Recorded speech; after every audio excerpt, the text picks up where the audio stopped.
the Radio Misfits Podcast Network.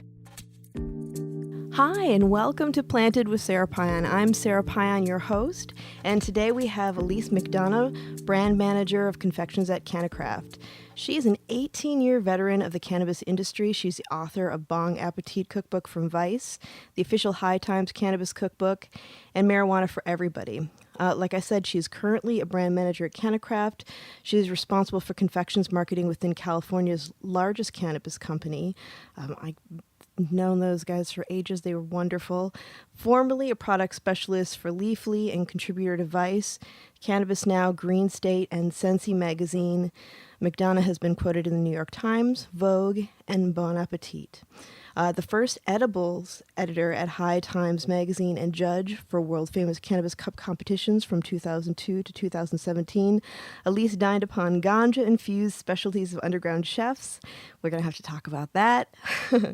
Reviewed over 500 THC-infused products and established a reputation as a thought leader and tastemaker. Welcome, Elise. Thanks for being on the show today. Oh, thanks for having me. I really am happy to be here. Well, I was really, when we decided to do this episode, I was super excited because I love having people that I can nerd out with. You are definitely one of those people. How long have you been working in the movement and the industry? I first started working for HighTimes when I was fresh out of college. I graduated from the School of Visual Arts in New York City, and so I started as an art assistant at HighTimes in 2002. And prior to that, I was definitely a friend of the plant. I found it when I was a teenage hippie cashier working at the Cleveland Food Co-op. So shout out to those folks. And we would do bat hits in the produce cooler and blow it up into the exhaust fan. Right on. And yeah, it was where I learned all about natural foods and all kinds of different diets and met a lot of really cool people who would become my close friends. And we all hung out in like a little counterculture neighborhood called Coventry. And so that's how I, sort of identified as a cannabis person. And then that has stayed with me my entire life. It's something I've always felt very strongly about. And when I was getting ready to graduate from college, I had a very inspirational teacher in my senior year. And I remember he gave us a little pep talk about how we should apply for our dream jobs. And, I did so. And I interviewed at places like Rolling Stone, and I sent a letter off to HighTimes, and lo and behold, I was able to get a gig there, and it felt like winning the lottery. So are you a Midwesterner than born and raised? I am. I grew up in Cleveland Heights, yeah. Oh, okay. I'm a Midwesterner too, but I'm from a little further north. I'm from the Upper Peninsula, Michigan. Oh, cool. Yeah, so you guys are a little bit more metropolitan than us. So it was a great place to grow up. It really was. It was beautiful. I just think that Ohio is just so beautiful. I went to school. My first time I went to school for theater, and I did summer stock in Marietta, Ohio. And driving through there with just all the beautiful hills and trees, it's a gorgeous place. Yeah, Ohio has got a lot going for it. Unfortunately, a lot of the people that I knew in high school who were the best and brightest, almost everybody left. Everybody went to either New York City or Los Angeles or San Francisco, and it's just a sad phenomena. But I do think that people are increasingly going back, for cost of living. And there's even places in Cleveland now. I was delighted to find out that there's a Cleveland cannabis school. Oh, right on. So the movement is building everywhere. Oh, that's very cool. Yeah, I remember the first time medical was going around in Ohio, and as excited as I was for there to be changes there, it was a really bad deal. And I was really bad when it didn't pass. Yeah, that was a pretty spectacular failure. Yeah, I wonder too, because there is this movement of people going back to where they came from, because where I'm from, I always joke that it takes just as long and is almost as expensive as going to Europe, because you take a big plane to a major city and then you take a little plane into Marquette, the town that I'm from. But I found that more and more people, and I'm in my 40s, that are my age, are going back there because they're able to. It's safer. It's quiet. People can work from home now. It's cheaper. And like what you get, like every so often, living in the Bay Area, it's like we'll go on and look at real estate in other areas, and we'll be like, "Wow, that's beautiful." Yeah. Yeah, it's much more affordable, that's for sure. And I've definitely been following the careers of, in the pre-COVID era, a lot of chefs were moving back to Pittsburgh and Cleveland and even places like Akron, Canton.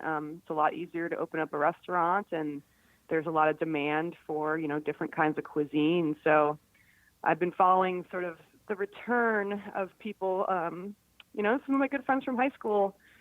Natalie Lanise is a renowned artist, and she went back. She went to Toledo, and I have another friend named Karen Mastrangelo who studied acupuncture. And there's acupuncturists everywhere in California, but if you're looking for it on the west side of Cleveland, there's a lot less competition. And so it's wonderful to see people bring all of these progressive ideas and great energy back to the Midwest. Yeah, it's kind of like the renaissance of the small towns in a way. Yeah, for sure. And I would love to see more cannabis culture. I mean, there definitely was very ingrained cannabis culture when I was growing up in Northeast Ohio, and the laws were fairly lenient. I think up to over an ounce is when you started to get into real trouble, but there was definitely a thriving hippie community. And for many years, we had organized a drums circle that took place every weekend. There's a park that's behind the Rock and Roll Hall of Fame, and it's right on Lake Erie.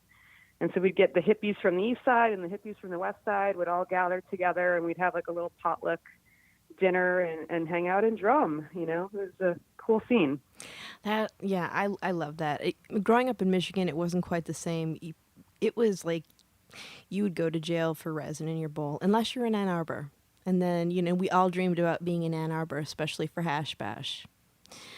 Oh yeah. But now that things are changing there, I'm hoping too, because Northern Michigan University, which is my first alma mater, I think they were the first state university to actually have a cannabis program. So I was excited about that because I felt like that was an indication of where they were going to go legally with cannabis in the state. Like, it was a push when you're looking at, educational institutions starting to see it as a viable option. I remember seeing them at, CCIA one year. They were tabled, and when it was in Oakland, and I was like, "You're a long way from home. What's going on?" Because I have so many friends that got in trouble for cannabis in college, and it's just surprising how it's changing. When you went to go work for HighTimes, did you move to New York? Yes. So I had moved there to go to college, and I ended up living in New York City for 12 years. That included, college and working at HighTimes for 8 years in the office there. And then with my partner, I moved to California in 2010 and was working for HighTimes from an office in my home in Santa Cruz. And that's when I wrote the cookbook for them, and we brought the Cannabis Cup to the United States. So it's definitely never been a dull moment in my career as far as the cannabis industry is concerned. Going back to the cookbook, now you did a lot of work with writing about edibles and things like that on HighTimes, and I really wanted to talk to you about edibles and the culinary movement. What got you interested in it, and I'd really like to see if there's any like milestones as far as where you think things kind of picked up or got more sophisticated, things like that. Oh, sure. So I personally was interested in cooking. As I said, I was interested in health foods, and I was this teenage hippie. I was a vegetarian, so my mom encouraged me to make my own food, and I got really into it. And then when I was in New York City, I started taking classes on like nights and weekends at the Natural Gourmet Institute. And so that's where I picked up a lot of like my, core cooking skills. And at HighTimes, so I was working in the art department and laying out the magazine. And a lot of times when the recipe column would come in, there wouldn't always be photos. So sometimes we would recreate the recipes so we could take pictures. And then we just kind of got really into it. And so the cookbook came about when I pitched the idea of, hey, let's compile all the best recipes from the last, 35 years of HighTimes at that point, and we'll test them all out and we'll refine them. And we made a book out of it. It was a lot of fun. I think I probably gained about 10 pounds from all the can of butter. Got to make sure it's right, though. I tested and developed all those recipes and just kind of refined the recipes that had been submitted a little bit here and there. And that took place in 2010. And the book came out in 2012. And it was just very well positioned. At that time, there weren't very many cannabis cookbooks. There certainly weren't any that were from major publishers or that had the kind of like lavish photos and like beautiful art direction that we were able to do. So it's kind of sparked this trend. And now it's a pretty viable niche. There's a lot of cannabis cookbooks out there now. And as far as the cannabis culinary movement, I think when that book came out, the marketing materials surrounding it was one of the first times that people talked about going beyond brownies, and this idea that you could infuse savory cuisines, savory food, you can infuse anything. That was kind of new to people at that point. Like in the popular imagination, people associated cannabis edibles with brownies, cookies, goo balls, stuff like that. And anything else outside of that realm was seen as, new and exotic. Yeah, it can be. I remember when I first started working in a dispensary in, what was it? 2012. And I ended up getting oil and doing some different things with it because what we were seeing in the dispensaries at that time was rather basic too. And, a lot of it, I just remember when I got my card when I was going through chemo and like taking home like a cocoa mix and just having to basically, hold your nose and take it down.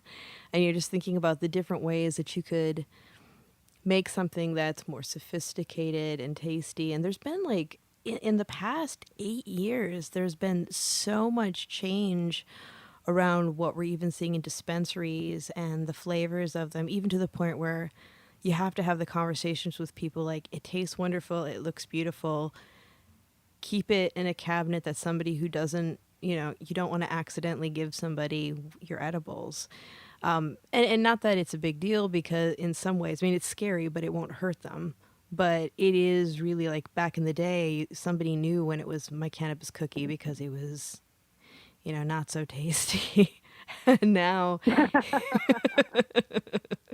you could easily, that old story of eating a brownie and not knowing it can so much more easily happen these days. And if anything, it's kind of like, hey, you just ate my cookie, not so much. I'm sorry you got high. Well, yeah, a few pro tips. If you're making weed brownies, always make a batch of regular brownies also, and don't forget to label them. And that way you can just munch on the regular brownies if you get a craving. Yeah, for sure. When I first moved to Santa Cruz in 2010, I was very motivated to work with a group called WHAM. And I had met Valerie Corral, the founder of WHAM. I had met her in Amsterdam some years previous, and I was very impressed with her and her husband at the time, Mike Corral. And so I volunteered with that group. And they had a baking program where they made flour, and what they called, WHAM flour. They would take the trim and they would sift it through screens until you get this very fine pulverized, basically like a mixture of pulverized leaf and like popcorn buds and like some keef and stuff. And they would bake with it. And you could like substitute it for flour, like half of the flour that a recipe called for. You would use this like cannabis flour. and it made some very, very potent baked goods. But yes, it tastes extremely, extremely herbaceous. But yeah, there's just these different paradigms when you're cooking with cannabis.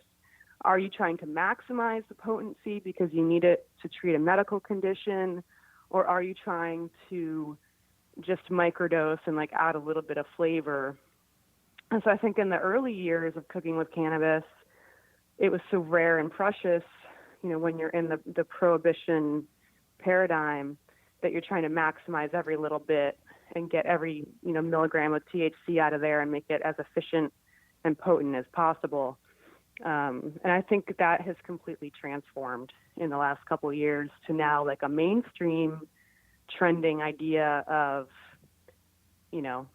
using cannabis in a lot of different versatile ways just to add a little tiny touch of psychoactivity to a meal. Mm-hmm. Yeah. A little bit can be a really nice lift. There's a lot of people who have been turning to pre-made edibles, but we still have a lot of people who, just for the sake of making it at home, because I don't know about how cost effective it really is to make your own edibles unless you're growing for yourself, because purchasing hash, or sometimes people will be like, I want an ounce of flour because I want to make brownies. I'm like, wow, that's an expensive batch of brownies you've got going on there. Do you have any tips for people around that if they wanted to go it themselves? Like, what would be one of the more efficient, economical ways to do it? Sure. I mean, previous to the regulated era, you did used to be able to go into a dispensary and, buy a cheap bag of trim or shake, or what they used to call like food grade hash, Mm-hmm. But you can't really get those options as easily anymore. But I will say that, a little bit goes a long way. And if you're able to get a good deal on some quality cannabis, and maybe it's a little bit old or something like that, you can sometimes find things that are pretty significantly marked down. And that's always good to cook with. That's something that's accessible. And you can definitely, maximize the value working with flour or even hash and just infusing it into edibles. And yeah, something that we've been doing that's been really fun with Satori, the chocolate company that I'm working with now, we encourage people to use the chocolate as a base product to infuse their own homemade edibles. And it cuts out a lot of the guesswork, and it makes it less intimidating for somebody who's never cooked with cannabis before. So I think there's a big potential for the ready-made ingredients to become a bigger market segment.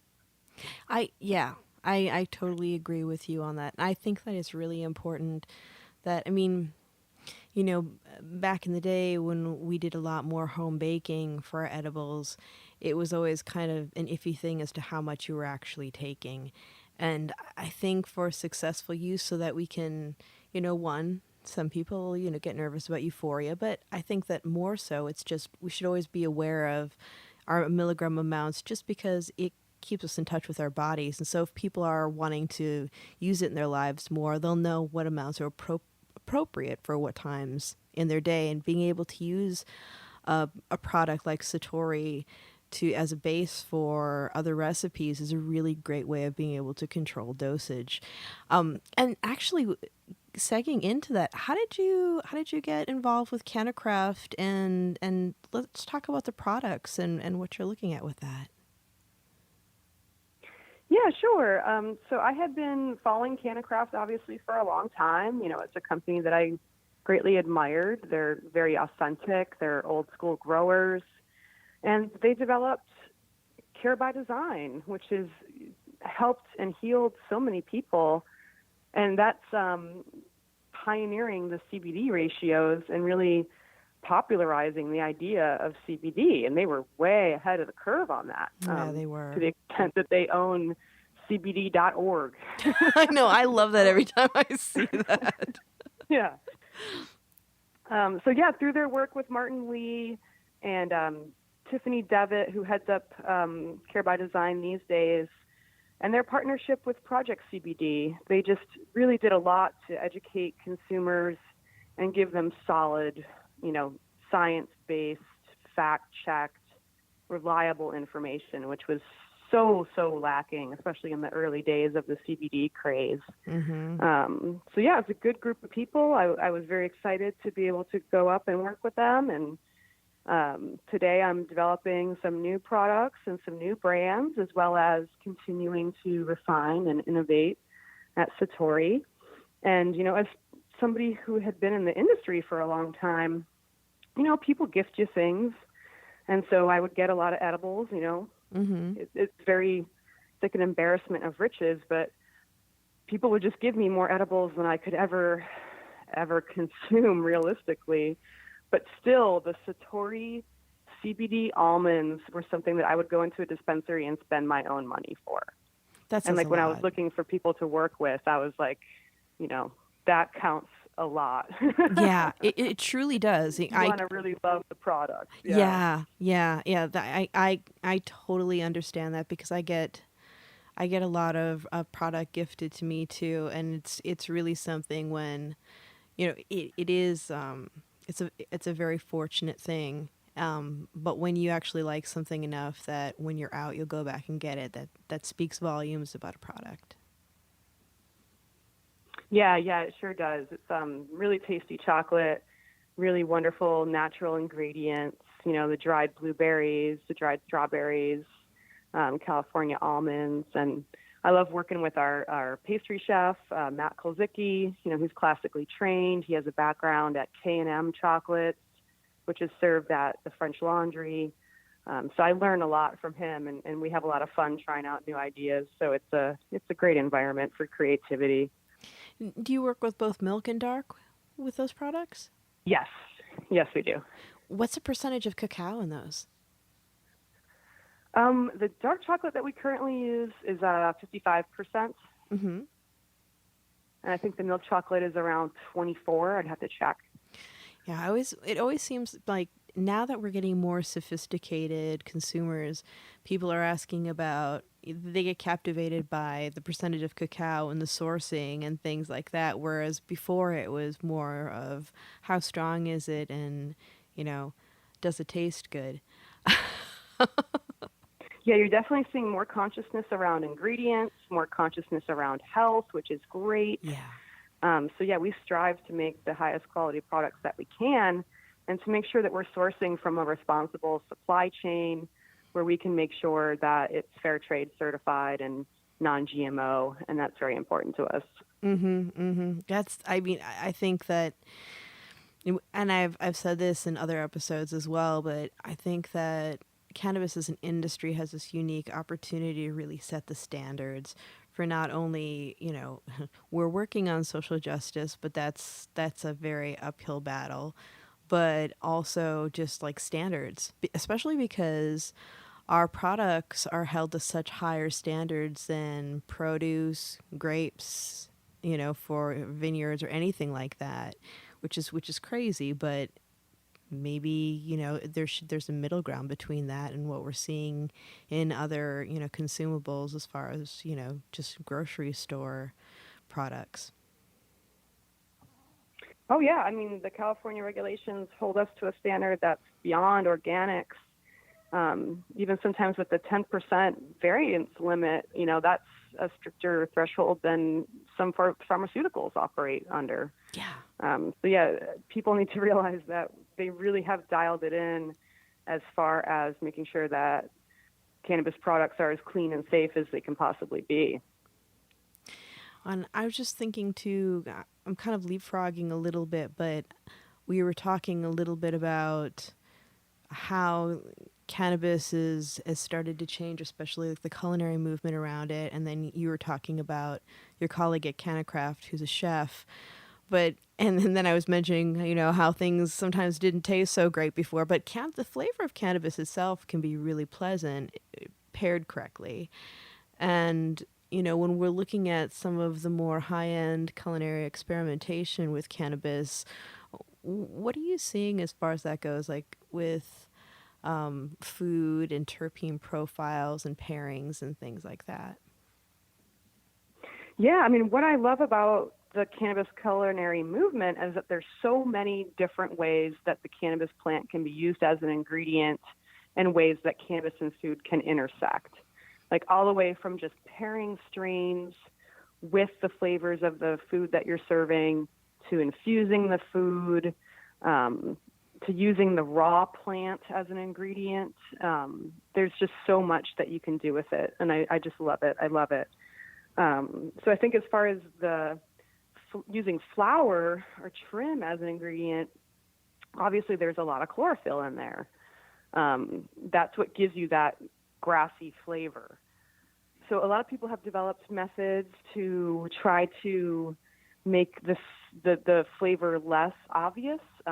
Jeff the 420 chef is somebody who really pioneered an ingenious method for removing a lot of the unpleasantness of the grassy flavor.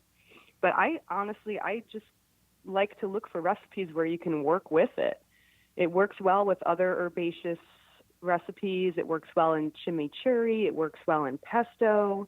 I honestly really like to use it for things like cheddar scones. Yeah, the flavor really works in there. And I really think the future of cooking with cannabis is going to be cooking with kief and unpressed hash. Ice hash, I think, has a great flavor on its own. Mm-hmm. I tend to think of it as a seasoning. I use it liberally like a spice. And the flavor of the hash is so earthy and beautiful. It adds a lot to finished dishes, especially things that include caramel or toffee. I really love pecan pie infused with hash, cinnamon buns, stuff like that. When you do your pecan pie, what do you do for the base? My great grandma used to use Kiro corn syrup. Oh yeah, I mean, corn syrup is the way to do it. It's not a health food. You can try to find like organic corn syrup, but it's still, it's not good for you. Right. But that is the way to get a super gooey pecan pie. You can try some other stuff. You can try like brown rice syrup is a somewhat, if you're looking for harm reduction, brown rice syrup, different things like that can stand in. A mixture of honey. I've tried a couple different ways, but the classic comforting pecan pie has got to have some corn syrup in there. Yeah, I totally agree. It's a total guilty pleasure. Absolutely. But yeah, the cinnamon rolls, that was a revelation of just crumbling up the hash and like rolling it in there with the cinnamon and the butter, and it added so much to it. It really made it even better as a flavor. So there's a way of cooking with cannabis when you're using this hash that you're not even trying to cover it up. It really is, it's adding a lot to the dish on its own. Do you think there's a difference in flavor between darker or blonder hashes? I'd have to really get into it and try, and it depends on what you're cooking it with. I tend to like to use what's most readily available to me, which is, I'll get hash from friends where it's it's like the chunkier grade B, they call it. So it's not like the top shelf that you would smoke. It might have a little bit more leafy material in it and stuff like that. But I find that gives a really nice flavor, and it's a great way to cook and be able to estimate your doses more precisely. It's more homogeneous than flour is. So that's what I think is honestly going to be the future of cooking with cannabis, is that hopefully in 5 to 10 years we'll have so much cannabis being cultivated that the prices of things like, high quality hash will come way down, and we'll see, somewhat like the traditional societies of places like Morocco, where people aren't really smoking flour, they're smoking hash, Mm-hmm. Yeah, I love hash. That was one of the harder things when legalization happened, was that for a while there it was really hard to find good hash. Yeah, and now we've got Biscotti and Nasha, and there's more brands who are focusing on on that kind of hash making, especially people like Frenchie Cannoli getting back into the mix with his temple balls. Oh, love And I Frenchie. highly recommend those. Yeah.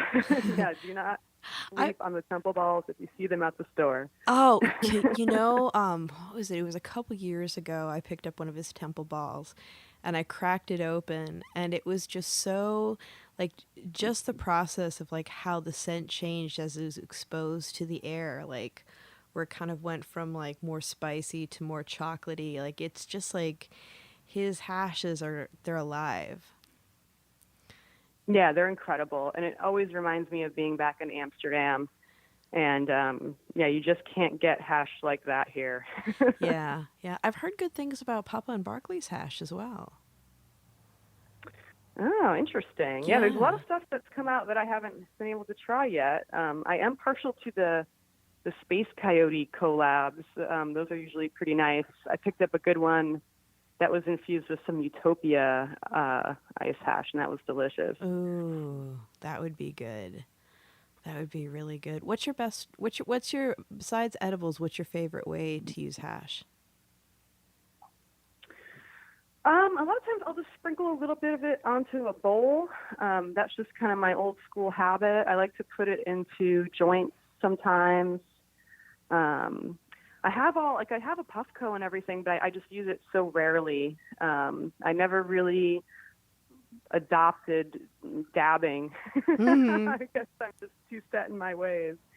But yeah, I like crumbling hash up in a bowl or putting it on a joint or just sprinkling it on food. Yeah, oh, that's so good. Yeah, I have a rig for dabbing, but I found like when I first started working in cannabis, I wanted to experience everything.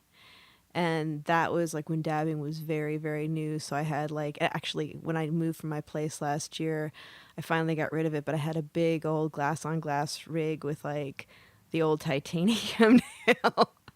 And as much as like I enjoyed the experience of being able to, the intense experience of dabbing every so often, for me, I found it brought up my tolerance too much. And that's one thing too with like when I talk to people about edibles, just with one of the goals that I always try to set for people when I'm consulting with them is how do we use cannabis in a way that's mindful, that we're not bringing up tolerance, not because there's shame around it, but honestly, you spend a lot of money when your tolerance goes up.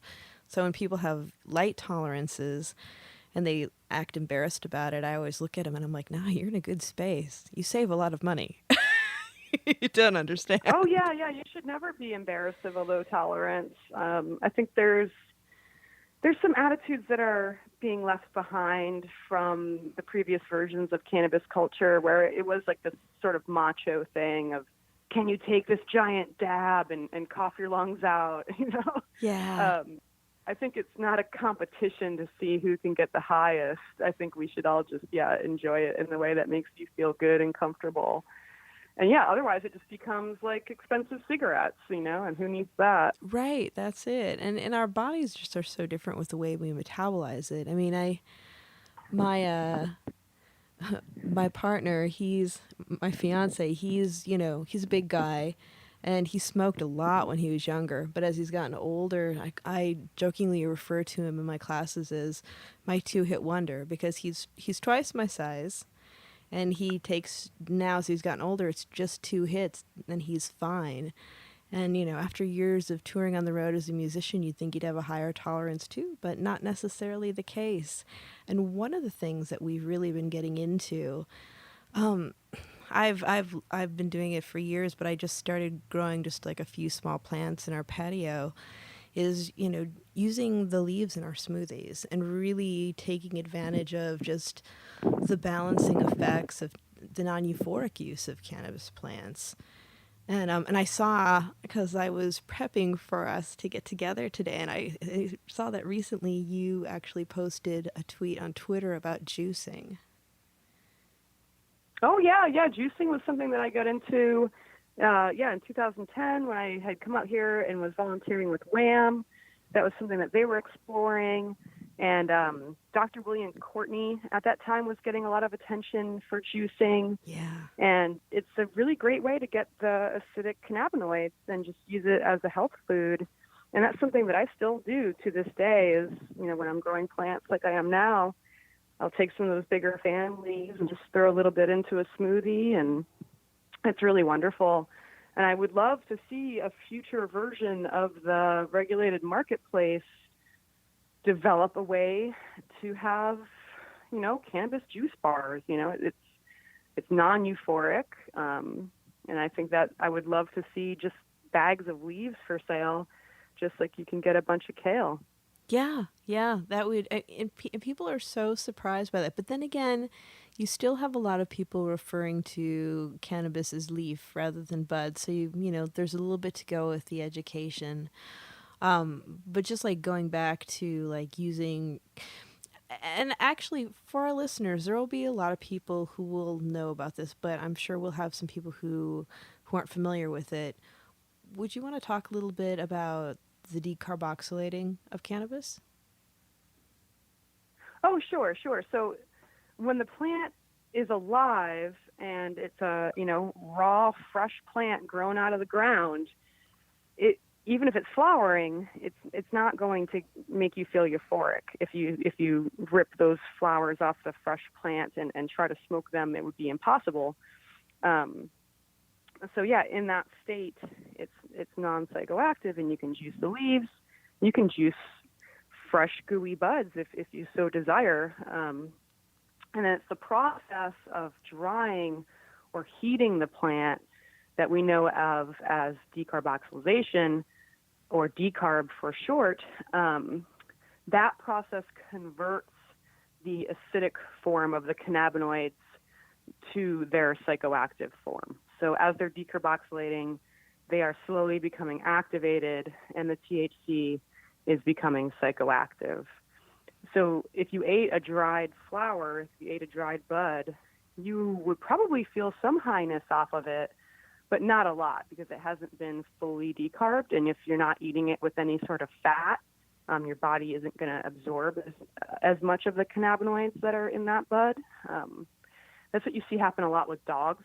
Like sometimes dogs will get into somebody's bag of flour and chew on a couple buds, and you might notice the effect on them, but it's not nearly as serious as when a dog eats an edible or something like that. Mm-hmm. So the buds are somewhat, they've had some activation of THC happening because they've been dried. But then if you really want to activate it to the most efficient levels, you would toast it in an oven.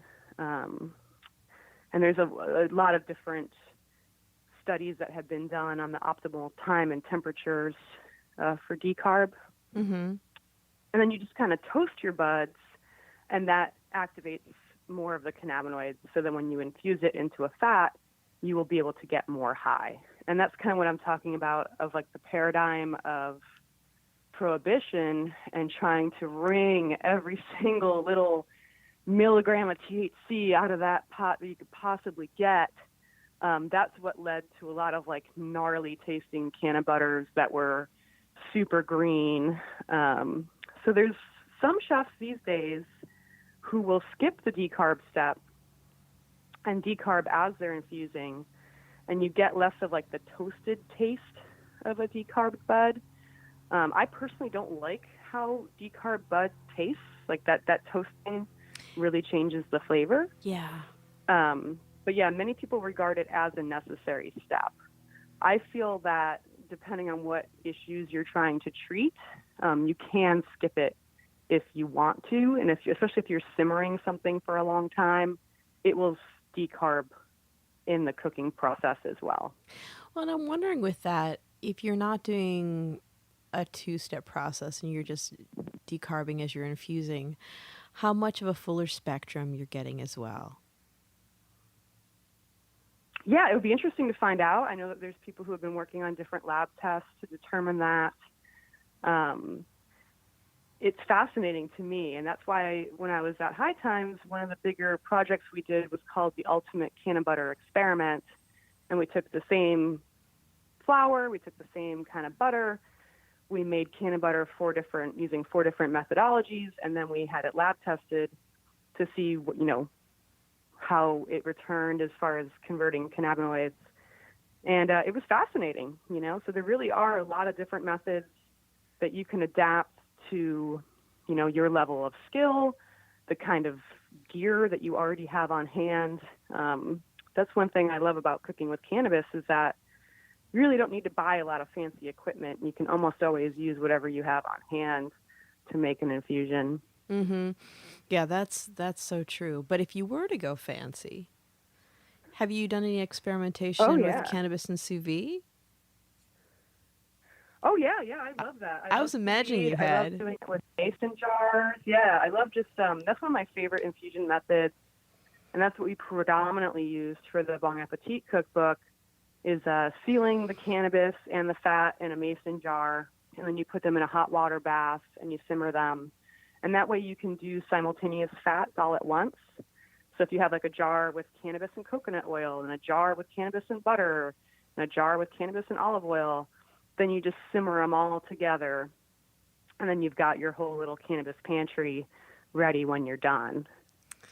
How does the flavor with that? Did you find that it was it more delicate, or what did you experience? Was there a difference or actually why do you like it? That's the better question.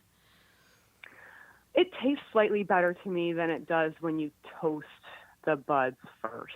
Mm-hmm. It's just a personal taste thing. A lot of people might not even notice it. Yeah. I'm wondering too, like, because one of the things that I've had to explain to people when they're curious about edibles, and we talk so often about the spectrum of feel from indica to sativa. I don't actually allocate that to flowers because, as unless you're collecting like old land races, everything is hybridized these days. But just to talk about the spectrum of feel, and I always tell people with edibles, by and large, we're looking at a hybrid-like feel because, one, we have the THC changing to 11-hydroxy as it's going through our system, but also the fact that a lot of the terpenes that create that spectrum of feel are destroyed in the extraction process. And I was wondering if you could speak to that a little bit. Oh, sure. Yeah, absolutely. They cover this very well on Bon Appetit as well. But yeah, the terpenes are destroyed when you cook. They're very volatile. They're very aromatic. So if you're trying to preserve terpenes, you have to do a cold infusion, or you have to just use like isolated terpenes that you would add back in after the cooking process is done. So if you're seeking to use terpenes, it's always better in a cold dish. But that's interesting because, at CannaCraft, we're bound by the regulations, and the regulations say that we can't make any statements about the effects of cannabis without significant substantiation through scientific studies. Mm-hmm. So it's interesting with the whole indica sativa thing because there's so much debate around that, and if there is significantly different effects, nobody really knows. There's no real science to prove it one way or the other. I happen to think that there's something going on because so many people swear by their preference for one or the other. Mm-hmm. But that said, when you're eating it, the way it breaks down in your body, it's really tough to tell if it's having any kind of effect other than a psychosomatic one. And there's right. No science that I'm aware of that would back up those claims. That said, I think it's fine for companies to be transparent about what they're using and to label their products as such, as long as they're not specifically promising some kind of specific effect because it's a sativa edible versus an indica edible. I just don't know how you would substantiate that. Yeah, and with all and being that I've been working for a dispensary for 8 years now, seeing like thousands of people, there is something to be said for. I think that if somebody were to ask me to make a guess, I would say that there's definitely some placebo effect that comes into play with that. But I just think that regardless of whether you're looking at something that's being designated as indica sativa hybrid, just because of the way we metabolize it, by and large, most of us tend to have a more of a relaxed after effect. And it can be it's so significantly helpful for things like sleep and relaxation. Whereas like with sativas, or something that's more uplifting, I should say, it seems to me that I've gotten more feedback of something having lift when it's taken sublingually. And I don't know. Oh yeah, for sure. There is some science around that. I'd have to delve into it and do a little bit more research. It was something I had researched in the past, but it definitely seems like when you're bypassing the digestive system, you can get like a more designer, quote unquote, effect from different kind of combinations of cannabinoids. I did consult on a project called OLO, where that was exactly what they were doing. They were making these designer blends of cannabinoids and putting them into a sublingual strip designed to give specific effects. And it's very fascinating, and it's some next level stuff. So yeah, I think there's definitely the potential to develop products like that, but we need a lot more study around it. Yeah. And I think too, one of the things that companies, and some companies are very aware of this, but is just like with feel, with dosage, it's like it's like I say in my classes, this information that I'm about to give you is a report back on how the majority of human beings respond. And now I'm going to give you tools on how to figure out how you respond to these things, because we're so incredibly different. Like, I feel very lucky that I'm pretty much textbook how I respond to everything. My body loves CBD. I don't get any weird blues or anything from it. Too much THC wigs me out. It's just pretty much your normal response. But like, yeah, I've met people who don't respond to edibles at all. They can smoke, they can dab, they have feel, but for whatever reason, they could have like a whole bottle of capsules and they don't metabolize it at all. And it's, our bodies are still very much mysteries to us. It's like, yes, there's some science as to how they work, but we have all these anomalies just because of our personal body chemistries. And then for women, our estrogen in our bodies is a significant factor as well. Oh yeah, I mean, that's right. Everyone's endocannabinoid system is very different and needs different things. And I do think that a lot, this is just my personal, theory, my hypothetical here, is that I do think that a lot of people who are drawn to cannabis are drawn to it because they are possibly naturally cannabinoid deficient with their own endocannabinoids. So I really think that, I wish the medical establishment would fast track more of this research. I mean, I know it's happening in the U.S., but it's been kind of slow to really build the momentum that we need. And I think that just so many things are going to become unlocked once we study the endocannabinoid system more and how it balances homeostasis in the body. And I really think it's going to revolutionize medicine within the next 10 to 20 years. Oh, yeah, absolutely. And I think that it actually, I do trainings with UCSF and Kaiser. And for Kaiser, not right now because we're dealing with COVID, and I do in-person trainings with them, but usually once a quarter I do a training with oncology pharmacology students at UCSF. And one of the things that they always ask me about is, well, for this, what would you recommend? And how much would you recommend of it? And they always want these cut and dried answers as to like exactly what you would tell each person. And that's usually when I look at them and I say, well, that what you give one person will not be the same as the other person. So it's just even like how it is with your pharmaceuticals. You might start out with a general dose that, would work for a majority of people, but you're still going to be, the doctor's going to be following up with that patient and finding out how things are working and adjusting the medication. So you're going to be working with that with your patients in the future if you're not now.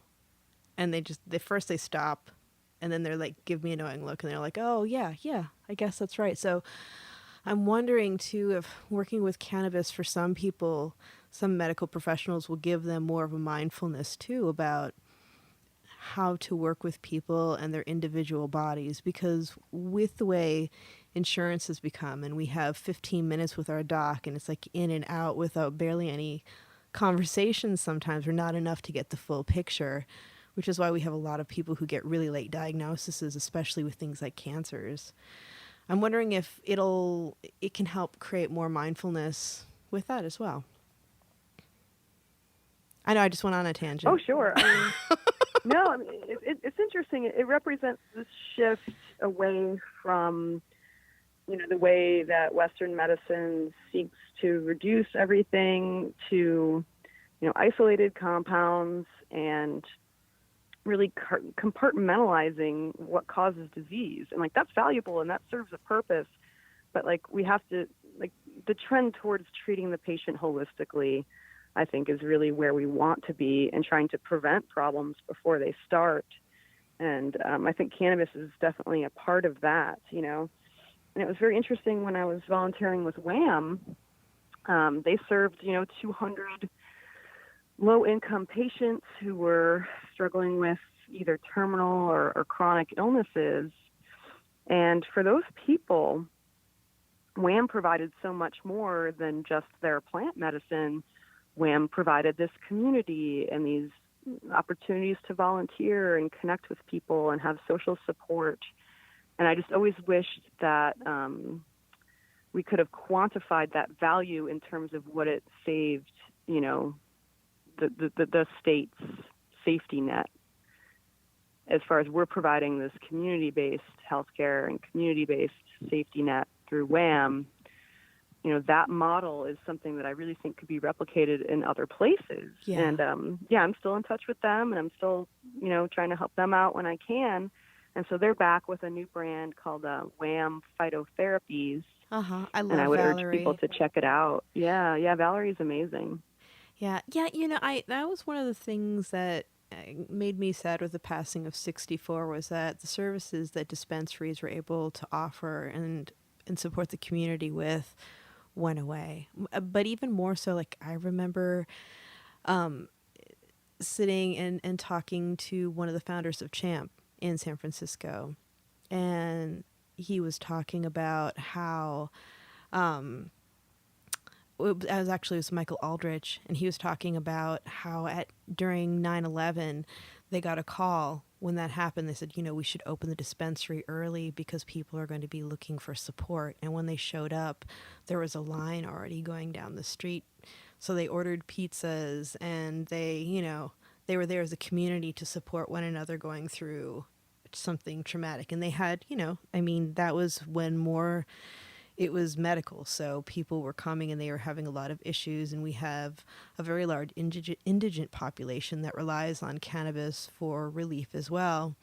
And I wish that we were looking more towards, on a state level, what we should be doing to make sure that cannabis, dispensaries, companies are serving the public and helping them, rather than creating high taxation and these crazy regulations that make it really hard for people to succeed, and is why we have a very large, successful traditional market that's currently being attacked. Oh, yeah. I mean, the underground caregiving is never going to stop, and I don't think it ever should. I do wish that the state would take more of an interest in quantifying the value that kind of community-based healthcare provides. And, I'll have to do some more research and see if there's any studies that have been done already.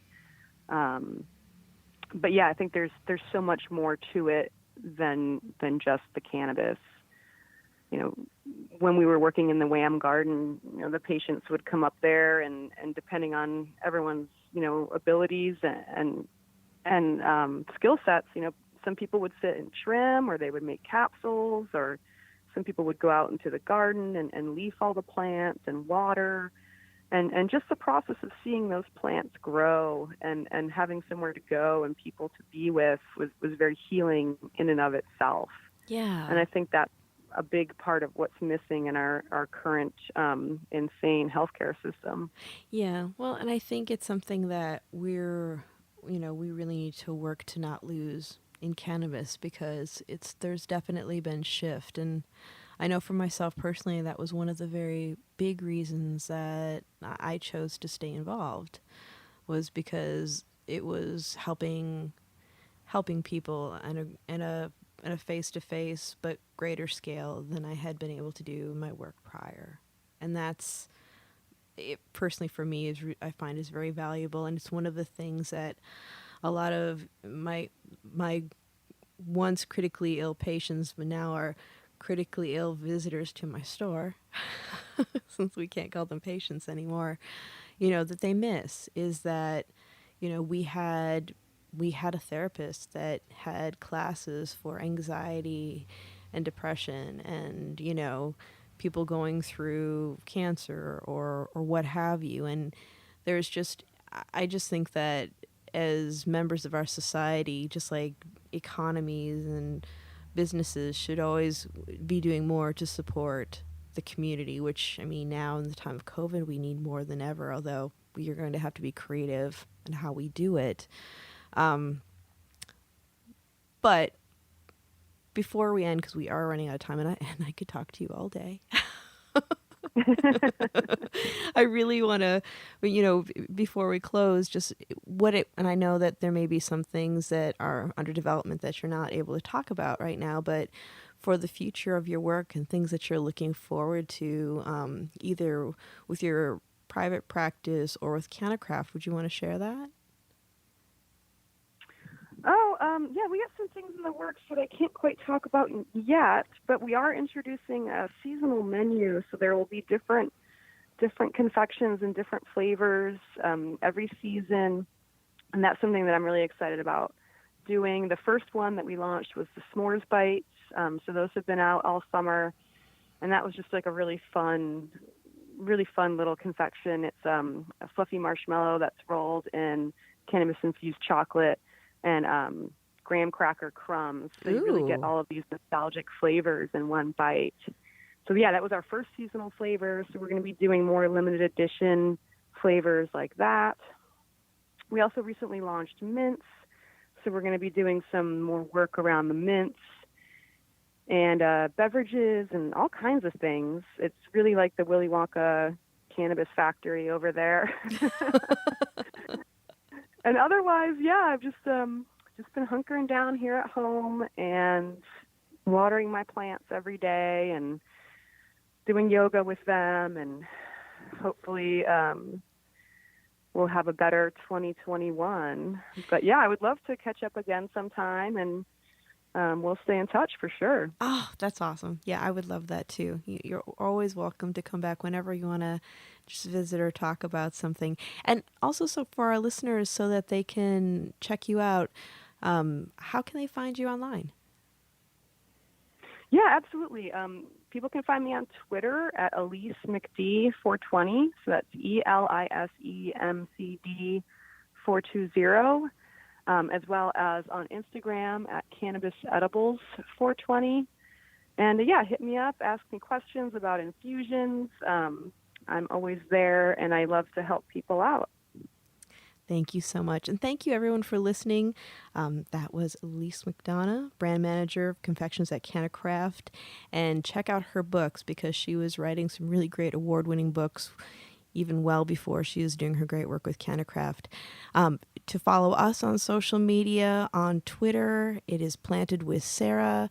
It is also Planted with Sara on Instagram, and it's www.plantedwithsara.com. If you want to follow my personal Instagram, which has classes and other things that are going on, it's Sara Mitra Payan on Instagram. That's SaraMitraPayan.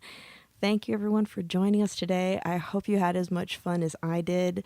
And join us next month. Coming in September, we're going to start doing 2 episodes a month, and I'm really excited about the new season. So everyone stay healthy and stay safe and be kind. Take care.